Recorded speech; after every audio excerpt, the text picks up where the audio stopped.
Stream crossings on forest roads and skid trails pose the greatest risk to water quality compared to all other activities associated with timber harvesting. It is best to avoid crossing a stream if at all possible. However, if unavoidable, taking the extra time to walk the harvest area to assess the size and location of the stream crossing will help you determine the proper type of crossing to install. Time spent on proper crossing installation will be far less than time spent repairing or removing an improper crossing and will likely save you money in the long run.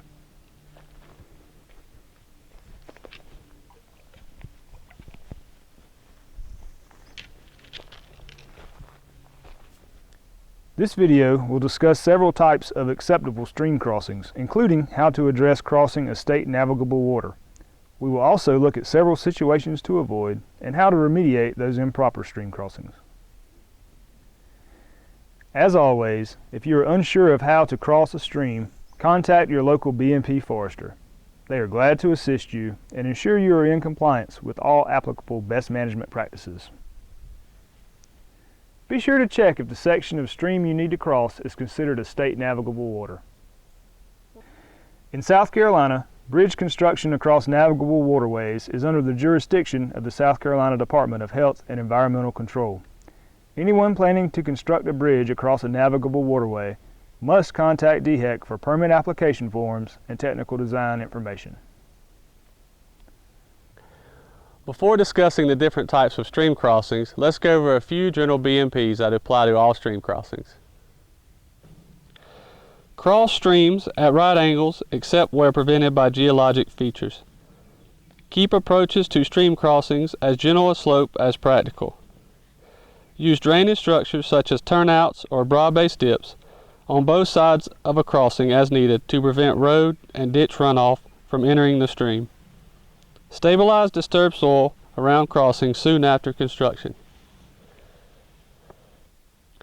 Try to avoid using soil as fill material except when installing culverts. Allowing runoff from roadside ditches to flow directly into streams at the crossings and altering the flow of the stream.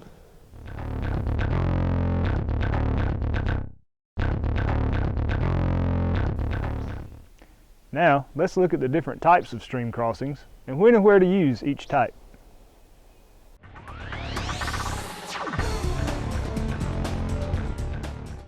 Before just rolling a culvert into a stream, you need to take several factors into consideration, such as the depth and width of the stream and the size of the watershed above the stream crossing. If the stream is too wide or too deep, a culvert crossing may not be the best solution. Determining the size of the watershed will ensure the appropriate sized culvert will be used. Determining the size of a watershed can be easily done by using a topo map or online mapping software. Let's walk through the steps of determining the size of a watershed using a topo map. First, draw a circle at the point where you will install the stream crossing.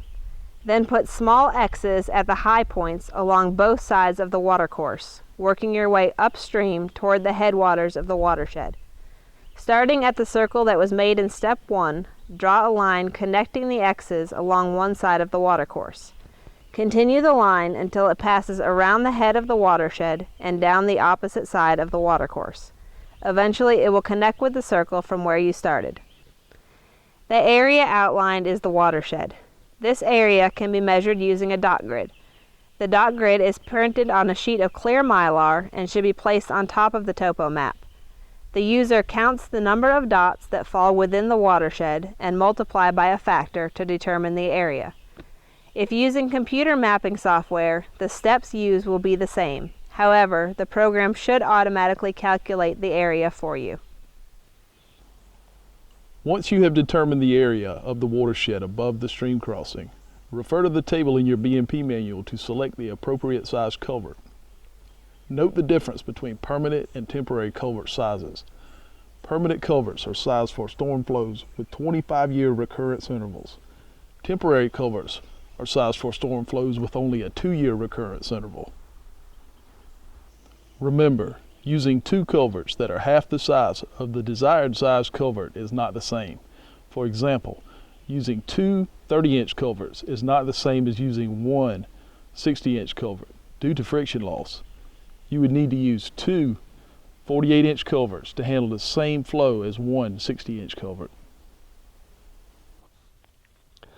Once you have determined the appropriate culvert to install, there are several things you want to keep in mind to ensure the culvert remains in place, functions properly, and does not blow out. Place a culvert on the grade of the existing stream channel. This allows for proper water flow and animal passage. Install culverts which are long enough to extend beyond the toe of the fill slopes. Often culverts are too short, causing one end to collapse and block the flow of water. Compact backfill material to prevent water from seeping around the culvert.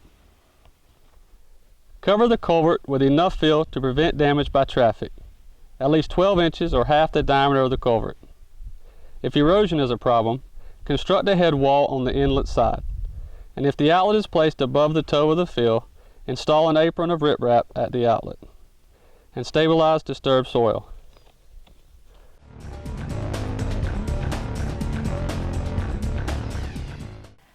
Fords are an effective crossing method for forest roads on streams that have gentle approaches and shallow banks.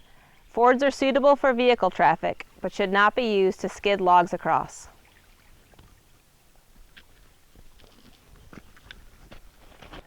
To properly construct a ford, an excavator or trackhoe should be used to dig out the stream bed 8 to 12 inches below grade. That area should then be filled back in with large stone to just below the natural level of the stream bed.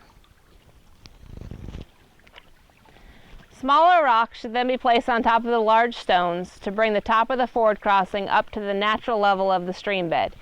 The approaches on both sides of the stream should then be stabilized with rock to prevent erosion and minimize the amount of sediment entering the stream.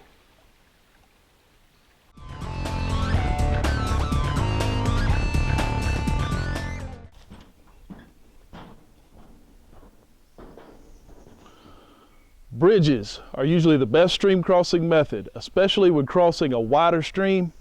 Bridge crossings are the cleanest type of stream crossing, resulting in less sediment introduction into the stream. Steel bridge mats are usually 4 to 5 feet wide, can range from 20 to 50 feet in length, and can be easily placed across the stream with a skidder or track machine. When using steel bridge mats, it is important to avoid leaving a gap between the spans, where sediment and debris can be introduced into the stream channel.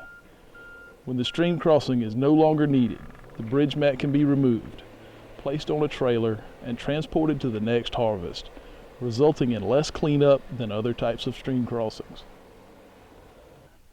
Log stringer bridges can also be used to cross wider stream sections and are commonly used on shovel roads.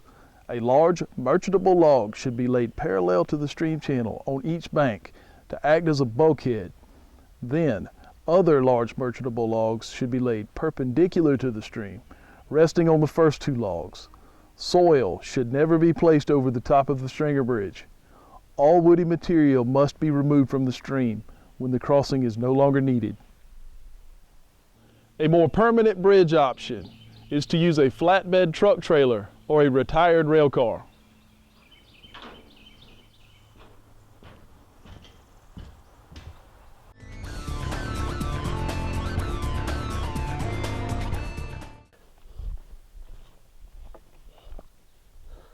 Woody fill or debris crossings are the most commonly used type of stream crossing, but is often used improperly.